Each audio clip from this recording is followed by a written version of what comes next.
इस सुबह के समय में भी परमेश्वर की महान कृपा आप सबके ऊपर है। இந்த காலை வேளையிலும் தேவனுடைய வல்லமையுள்ள கிருபை உங்கள் மேல் இருக்கிறது। कितने लोग खुश है सुबह के समय? இந்த காலை நேரத்திலே எத்தனை பேர் சந்தோஷமா இருக்கிறீர்கள்? हमेशा आनंदित रहना ही परमेश्वर का इच्छा है।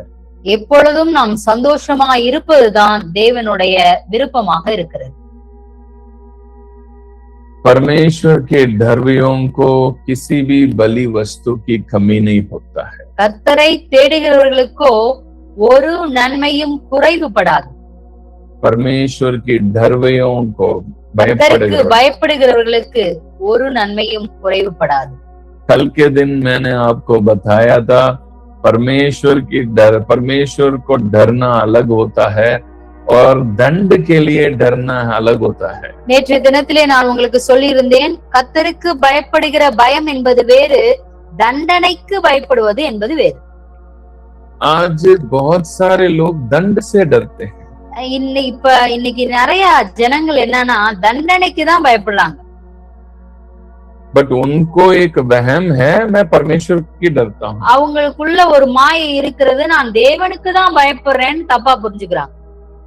असली में वो नरक जाने में डरते हैं। ஆனா உண்மையாவே நரகத்துக்கு போறதுனாலதான் அவங்க பயப்படுறாங்க, போயிருவோமோன்னு பயப்படுறாங்க। गलत किए तो हम नरक चले जाएंगे, நம்ம தப்பு பண்ணிட்டா நரகத்துக்கு போயிருவோம் அப்படின்னு பயப்படுறாங்க। सो नरक के ऊपर एक डर है ना, उसको ये लोग समझ लेते हैं हम परमेश्वर से डरते हैं। இவங்களுக்கு என்னன்னா நரகத்தின் மேல இருக்கிற பயத்தை தேவனுக்கு பயப்படுகிற பயமாக தவறாக புரிந்து கொண்டிருக்கிறார்।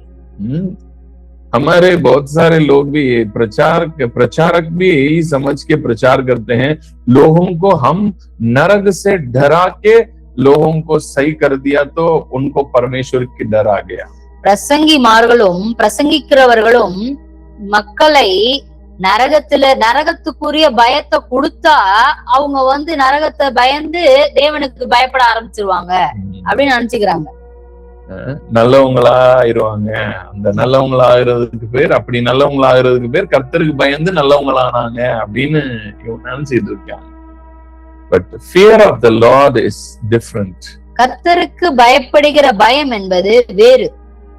परमेश्वर के लिए डरना है, ये परमेश्वर को जितना एक बंदा जानेगा, उनको कितना करीब एक बंदा आगे बढ़ते जा रहा ना, उसकी ज्ञान में आगे बढ़ रहा ना, उसकी हृदय में परमेश्वर के प्रति एक बहुत बड़ा प्यार, इज्जत, परमेश्वर की ज्ञान बढ़ेगा। वो ज्ञान उसको है ना सारी पापों से अपने आप से छुड़ा देगा। கர்த்தருக்கு பயப்படுகிற பயம் என்று சொன்னால் அவரை அறிகிற அறிவிலும் அவரை குறித்ததான ஞானத்தையும் அவரை இன்னும் அதிகமாக நெருக்கமான உறவிலே போவதும் தான் கர்த்தருக்கு பயப்படுகிற பயத்தை அது தானாவே கொடுத்துரும்। பாவத்திலிருந்து அந்த மனிதன் தானாக வெளியேறி விடுவான்। Fear of the Lord is not the fear for the punishments. கர்த்தருக்கு பயப்படுகிற பயம் என்று சொன்னால் தண்டனைக்கு பயப்படுகிறது என்று அர்த்தம் அல்ல।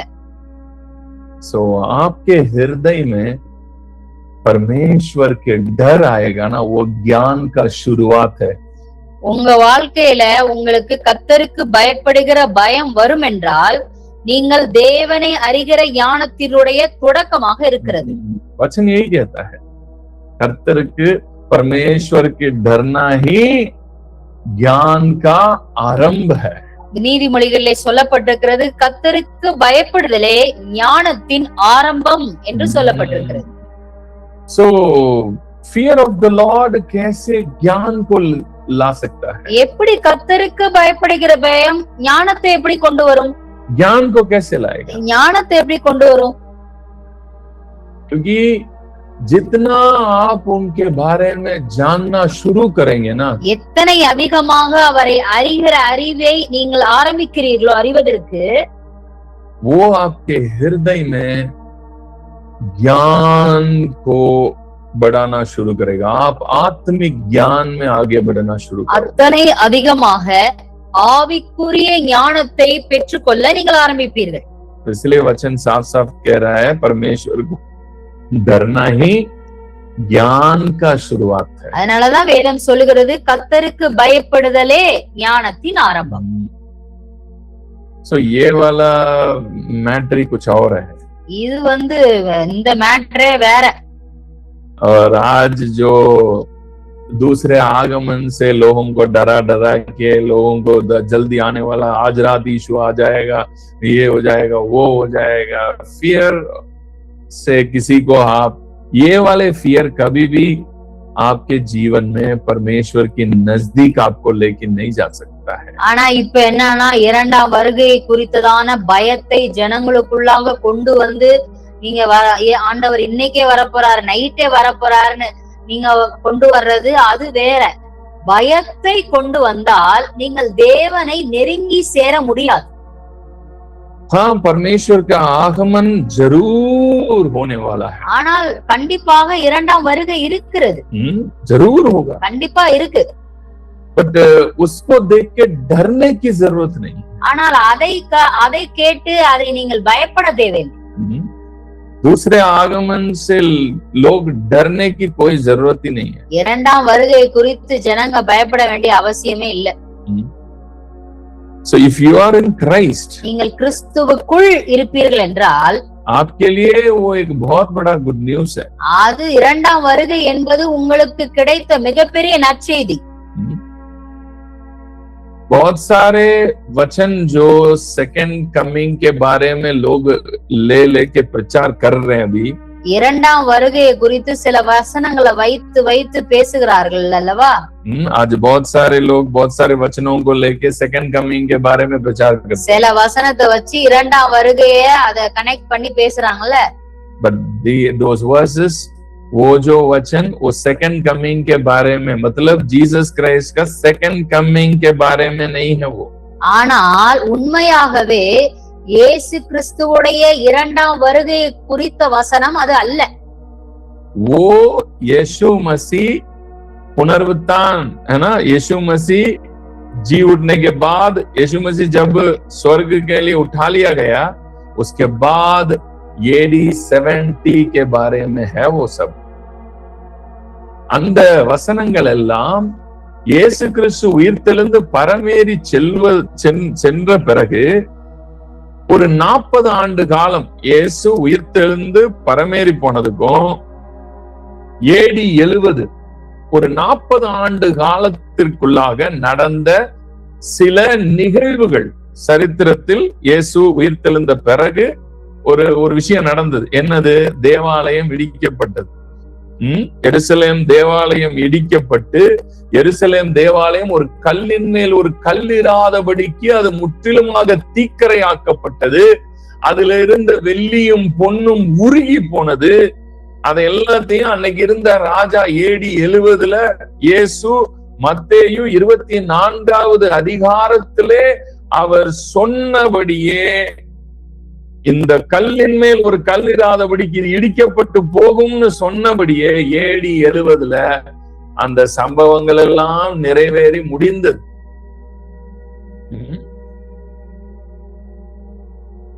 यीशु मसीह जी उठने के बाद है ना, पुनरुत्थान होकर फिर स्वर्ग में उठा लिया गया। उसके बाद AD 70 में, मतलब 40 साल, मात्र 40 साल के अंदर ही अंदर कुछ बात हुआ था। जो जैसे यीशु मसीह ने मत्ती अध्याय 24 में जो यीशु ने कहा है, ये जो मंदिर तुम देख रहे हैं ये एक पत्थर के ऊपर एक पत्थर नहीं टिकेगा, ये तो पूरे के पूरे ढा दिया जाएगा, ये टूट के इसकी सारे सोना चांदी सब पिघल जाएगा और ये पूर्ण रीति से टूट जाएगा। इसी के बारे में मत्ती 24 में यीशु मसीह ने बात किया। वो जो घटना है मत्ती 24 की घटना, वो मात्र 40 साल के अंदर ही पूरा हो चुका है। இந்த மத்தேயு 24வது அதிகாரத்தில் எழுதப்பட்ட நிகழ்வானது AD 70 அந்த 40 ஆண்டுகள், அந்த ஆண்டிலே நிகழப்பட்டதான நிகழ்வுகளை குறித்துதான் அங்க எழுதப்பட்டிருக்கிறது. Matthew 24 is not about the second coming of Christ. நீங்கள் ஒன்றை புரிந்து கொள்ளுங்கள், மத்தேயு 24ஆம் அதிகாரத்தில் எழுதப்பட்டதான நிகழ்வுகள் இரண்டாம் வருகையை குறித்தது அல்ல. It's about the destruction of the temple. அங்க எழுதப்பட்டதோடைய கண்ணோட்டம், அதோட பேக்ரவுண்ட் என்னன்னா எருசலேம் தேவாலயம் இடிக்கப்பட்டதோடைய நிகழ்வுகள். बट उस जगह में भी आप देख सकते हैं मत्ती 24 में ये कब होगा, ये आपके आगमन कब है, ये जो शब्द है ना, ये जो वचन की पूरा होने की समय के बारे में बात कर रहे हैं. அங்க இது எப்ப நடக்கும், இந்த உம்முடைய வருகை எப்போது, உம்முடைய வருகைனா அது உம்முடைய வருகை இல்ல, அந்த இடத்துல சொல்றது நீ சொன்ன இந்த வார்த்தையின் நிறைவேறுதல், அதுதான் நீர் வருகிறதுக்கு சமானம். அவர் வார்த்தை நிறைவேறுவது அவர் வருவதற்கு சமமாக அது சொல்லப்படுகிறது. அதுதான் அன்னைக்கு இருந்த கான்டெக்ஸ்ட், அது அன்னைக்கு அந்த காலத்துல. சோ அதனாலதான் அந்த வசனங்கள் அப்படி அந்த கண்ணோட்டத்துல அது எழுதப்பட்டுச்சு அன்னைக்கு. புரியுதுங்களா? அதுதான் இன்னைக்கு நிறைய பேர் எங்க கன்ஃபியூஸ் ஆயிடுறோம்னா, இயேசுநாதருடைய வருகையை நினைச்சு நீங்க பயந்து சாகிற அளவுக்கு கொண்டு போய் விட்டு பிடிச்சு. ஆனா அது ஆக்சுவலா ஜீசஸ் பேசினது தேவாலயத்தினுடைய இடிப்பும் AD 70க்குள்ள நடக்க போகிற அந்த பழைய ஏற்பாட்டினுடைய முறைமைகள் தேவனால் ஆரம்பிக்கப்பட்டுச்சு.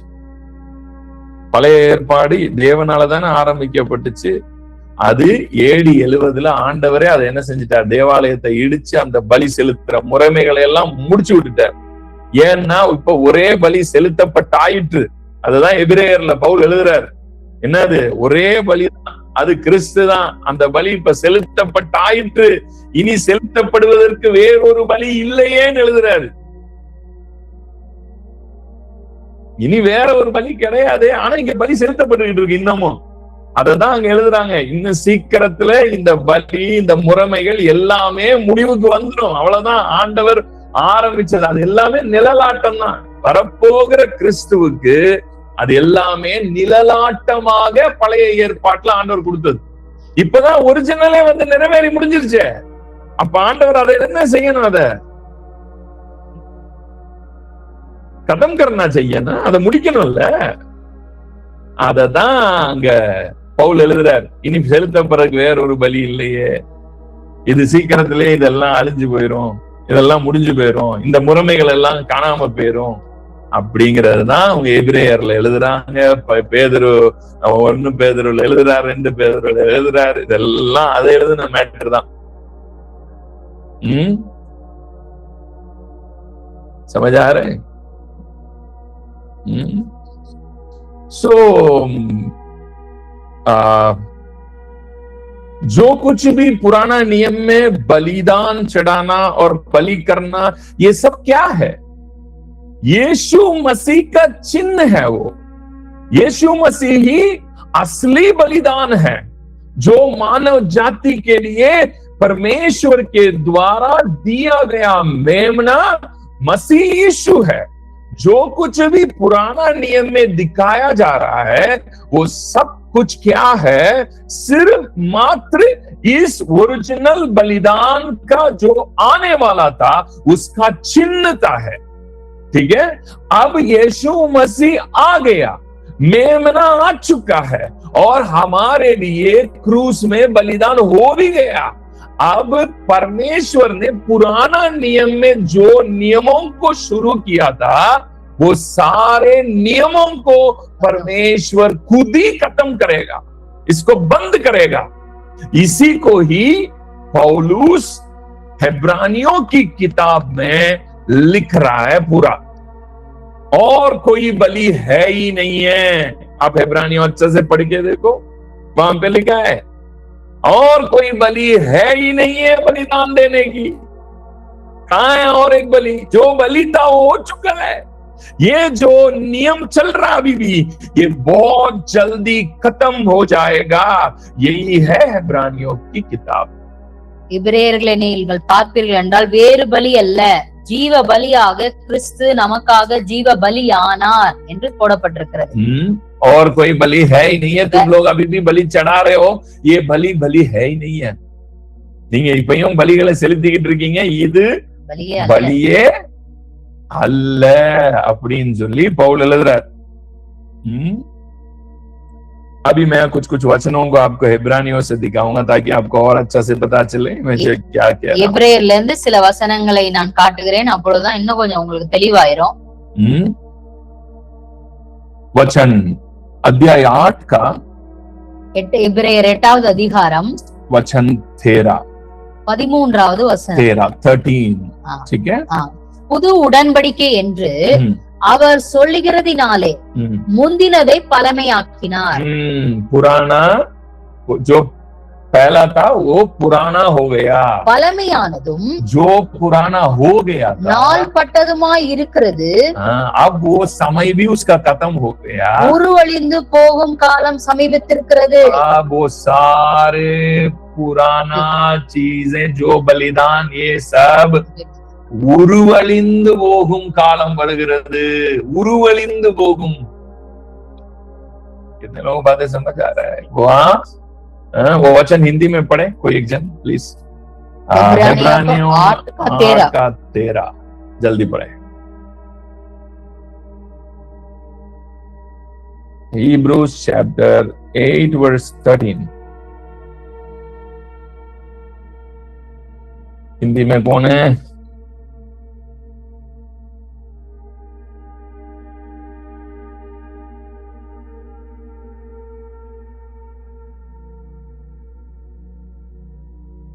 हिंदी में कोई नहीं है. नई वाचा के स्थापन से उसने प्रथम वाचा को पुरानी ठहराई और जो वस्तु पुरानी और जीर्ण जो जाती है उसका मिट जाना अनिवार्य है. उसका मिट जाना, उसका मिट जाना अनिवार्य है, कंपल्सरी, अनिवार्य है. உருவழிந்து போக காலம் சமீபத்திருக்கிறது. उसको मिट जाना चाहिए. அது உருவழிய வேண்டும். அது உருவழிந்து போய் ஆகணும். அது உருவழியணும். எதை அவரே ஆரம்பிச்சாரோ அதை அவரே அழிக்கணும். ஏன்னா புதுசை கொண்டு வந்துட்டாரு. இப்ப பழசு அழியணும். அந்த பழைய தேவாலயம் அழியணும். அந்த பழைய முறைமைகள் அழிஞ்சு போகணும். அதை பத்தி தான் மத்தேயு 24 அதிகாரம். उसी के बारे में मत्ती 24.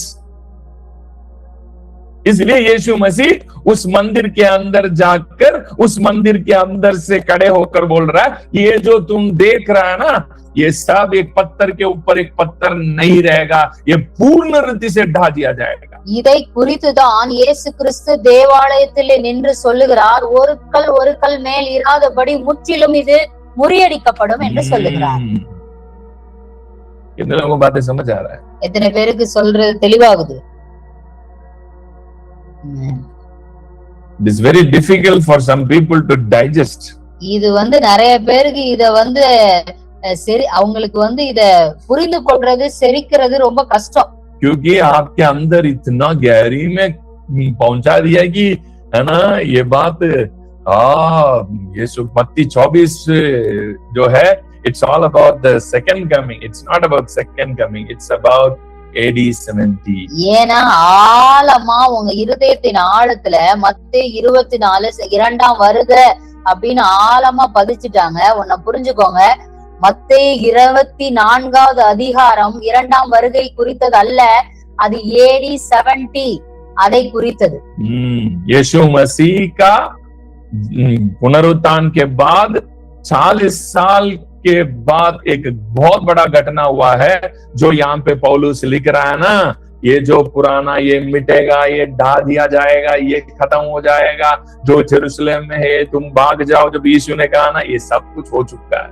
இது என்னன்னா இயேசு கிறிஸ்து மரித்து உயிர்த்தெழுந்து பரமேறின பிறகு அந்த இடைப்பட்ட 40 ஆண்டுகளிலே எருசலேம் இடிக்கப்பட்டது, ஒரு கல் இல்லாதபடி முறியடிக்கப்பட்டது, அது எல்லாம் உருவழிந்து போனது. அந்த நிகழ்வுகளை குறித்துதான் மத்தேயு 24வது அதிகாரத்தில் எழுதப்பட்டிருக்கிறது. ठीक है, और एक वचन दिखाता हूँ, मत्ती 24 में दिखाता हूँ. आ जाओ। நம்ம திரும்ப மத்தேயு 24 சில வசனங்களை தெளிவுபடுத்துகிறேன். और भी बहुत सारे वचन है, ये इब्रानियों में तो इसी के बारे में ये ढा दिया जाए के बारे में ही बहुत कुछ है, पर टाइम नहीं है। ठीक है, अब हम है ना मत्ती 24 में चलते हैं। எபிரேயர் 8வது அதிகாரத்திலே अनेक வசனங்கள் இருக்கிறது, நேரம் இல்லாதபடினாலே நம்ம மத்தேயு 24 போவோம்.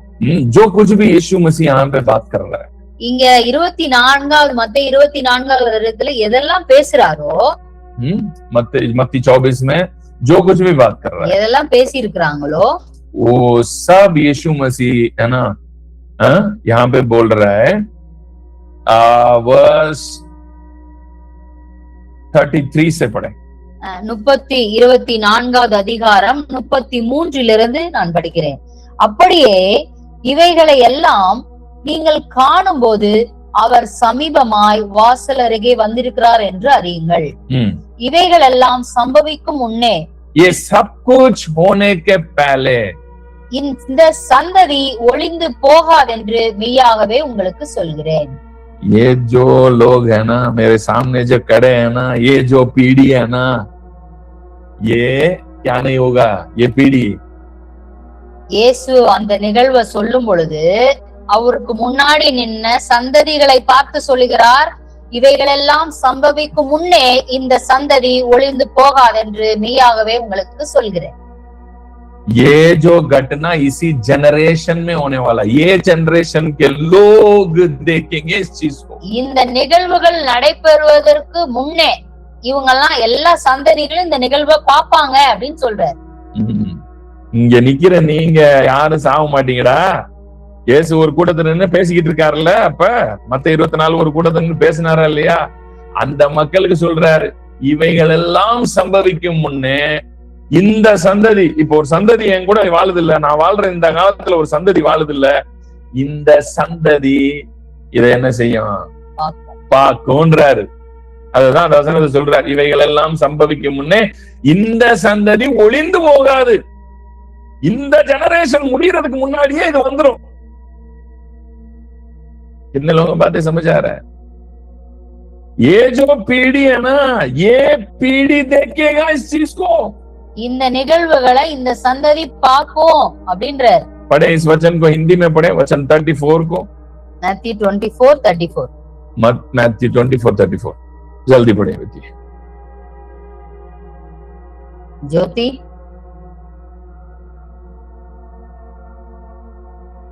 मैथ्यू 24:34।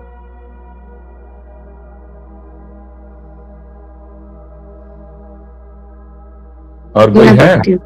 हाँ जी, पढ़िए पढ़िए सिस्टर पढ़िए।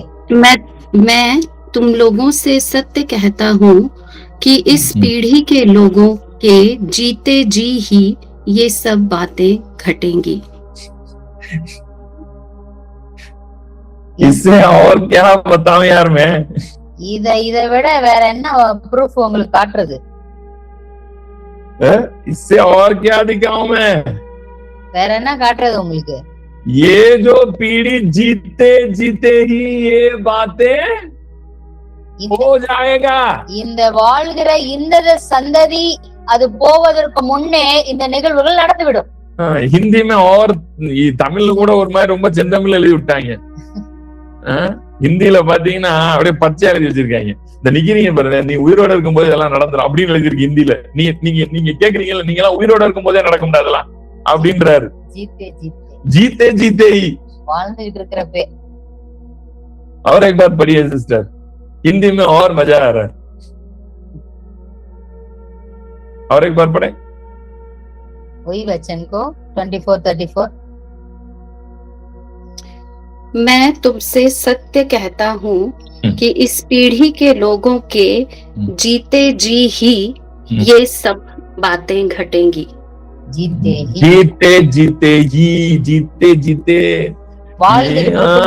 நீங்க இங்க நிக்கிறீங்க பாருங்கடா, என்கிட்ட கேட்டுக்கிட்டு இருக்கீங்க பாருங்கடா, நீங்க எல்லாம் வாழும் போதே, நீங்க உயிரோட இருக்கும் போது பாப்பீங்கடா நான் சொல்றேன் மேட்ரேன்னாரு. 2000 வருஷம் ஆகி போச்சு. இதை எடுத்து வச்சு உட்காந்து நம்ம தள்ள முளை அரைச்சுக்கிட்டே இருக்கிறானுங்க.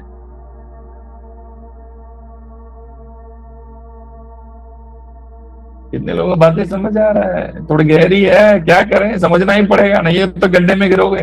இது ரொம்ப ஆழமானதுதான், வேற வழி இல்ல, இத நீங்க புரிஞ்சே ஆகணும், இல்லன்னா பெரிய குழியில உழுந்துருவீங்க. अब कलीसिया का काम क्या है ये लोग भूल गए। अब लोगों को ना आगमन की तैयार करने में लग रहे हैं। சபைக்கு தேவன் வைத்த தீர்மானம் என்னவென்பதை மறந்துவிட்டது சபை. இரண்டாம் வருகைக்கு எல்லாத்தையும் ரெடி பண்ணிட்டு अब आगमन की तैयारी में लग रहे हैं। இரண்டாம் வருகைக்கு ஆயத்த வேலைகள் நடைபெற்றுக் கொண்டிருக்கு. आगमन का तैयारी ये नहीं है। இரண்டாம் வருகைக்குரிய ஆயத்தம் இதுவல்ல. असली तैयारी क्या है पता? உண்மையாக இரண்டாம் வருகைக்குரியதான ஆயத்தம் என்ன தெரியுமா? जानना चाहते हैं आप?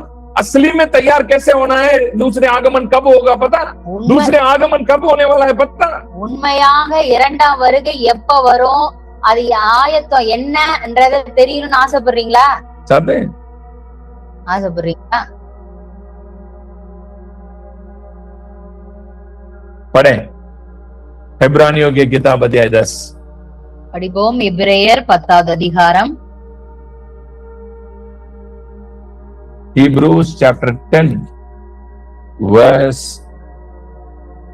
पढ़े 12 से पढ़े 12 हिंदी में लेके रखना सिस्टर। ठीक है। இவரோ இவரோ பாவங்களுக்காக ஒரே பலியை செலுத்தி என்றென்றைக்கும் தேவனுடைய வலது பாரசத்தில் உட்கார்ந்து இனி தம்முடைய சத்துருக்களை தமது பாதப்படி ஆக்கி போடும் வரைக்கும் காத்து கொண்டிருக்கிறார். पढ़े हिंदी में पढ़े Hebrews chapter 10 verse 12 से पढ़े 12-13 या 12-13। ओके। किंतु याजक के रूप में मसीह तो पापों के लिए सदा के लिए एक ही बलि चढ़ाकर परमेश्वर के दाहिने हाथ जा बैठा और उसी समय से उसे अपने विरोधियों को उसके चरण की चौकी बना दिए जाने की प्रतीक्षा है। यीशु मसीह अब पिता की दाहिने हाथ पे बैठकर क्या कर रहा है? இயேசு கிறிஸ்து தேவனுடைய வலது பாரசத்தில் உட்கார்ந்து காத்து கொண்டிருக்கிறார். எதற்காக? He is waiting to come here. அவர் வருவதற்காக காத்து கொண்டிருக்கிறார். वो आने के लिए वेट कर रहा है। அவர் வர்றதுக்காக அவர் காத்துக்கிட்டு இருக்கார். So ठीक है, कब आएगा? அவர் எப்ப வருவாரு? वचन में क्या लिखा है? இனி தம்முடைய சத்துருக்களை தமது பாதப்படி ஆக்கி போடும் வரைக்கும் காத்து கொண்டிருக்கிறார். सारे शत्रु को अपने पांव तले ले आने के लिए इंतजार में है। தம்முடைய சத்துருக்களை தமது பாதப்படி ஆக்கி போடும் வரைக்கும் அவர் காத்து கொண்டிருக்கிறார்.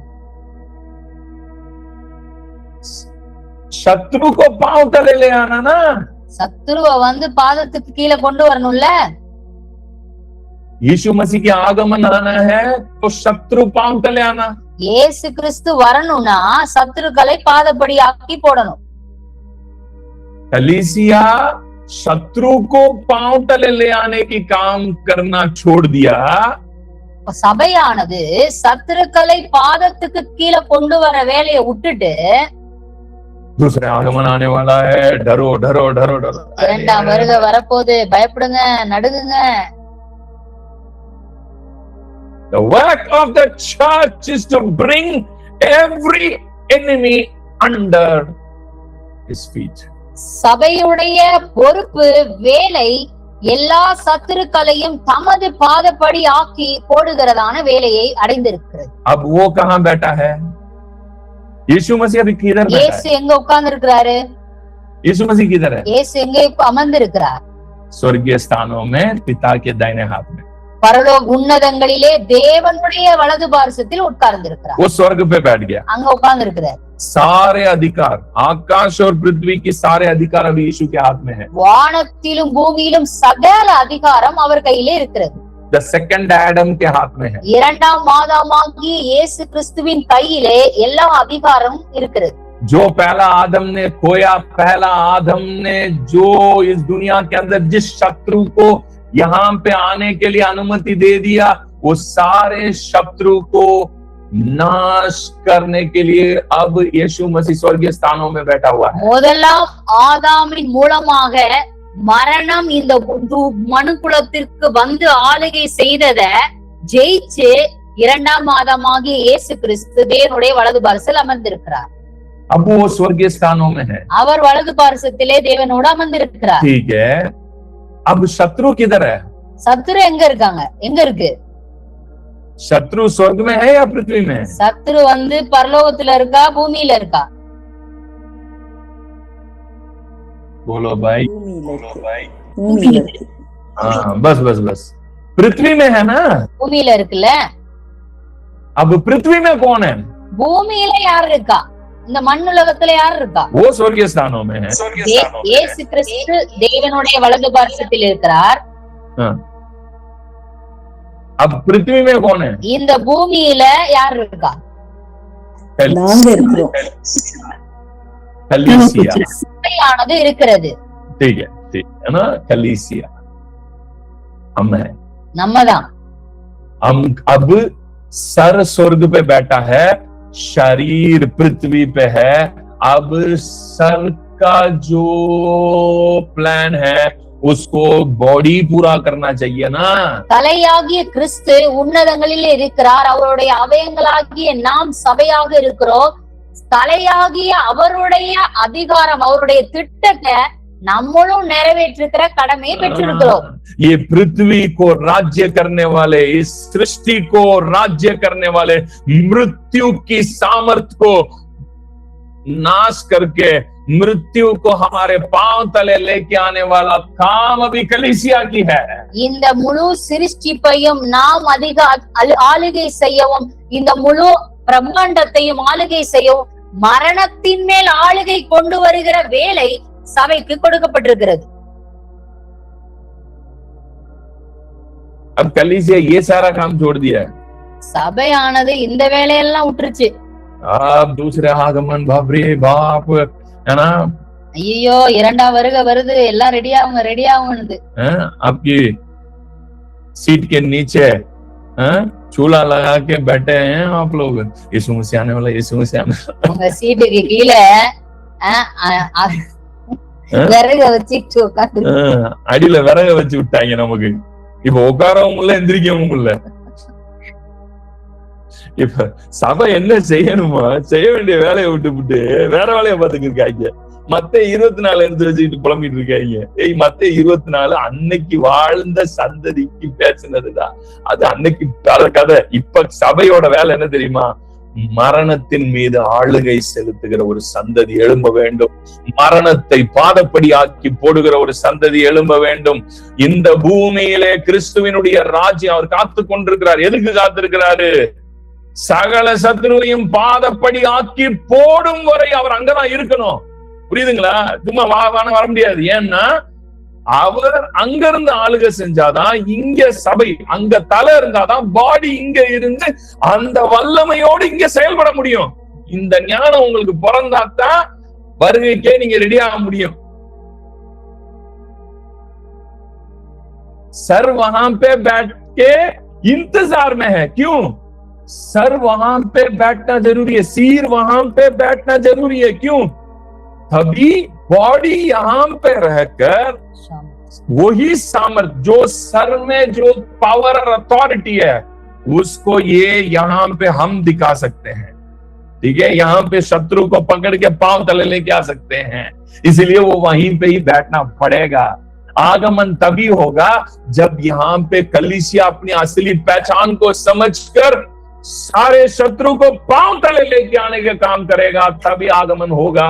இரண்டாம் வருகை எப்ப வரும்னா, கிறிஸ்துவாகிய தலை அங்கே இருக்கிறார், சபையாகிய நாம் அந்த மரணத்தை எல்லா சத்துருக்களையும் பாதப்படி ஆக்கி போட்டாதான் இரண்டாம் வருகை வரும்। समझ आया? புரிகிறதா? एक दिन में तो समझने वाली बात है नहीं है, क्योंकि ये काफी साल के अंदर हमारे अंदर ये इन्होंने इस टीचिंग को घुसा दिया, अब एक ही दिन में निकालो, இது मुश्किल है। ஒரே நாள்ல புரிய வேண்டிய காரியம் அல்ல. ஏன்னா காலகாலமாக இது உங்க இருதயத்தின் ஆழத்துல அது போய் பதிஞ்சு போயிடுச்சு. காலங்கள் வரும். God bless you. Have a nice day. கர்த்தர் உங்களை ஆசீர்வதிப்பாராக. Have a nice day.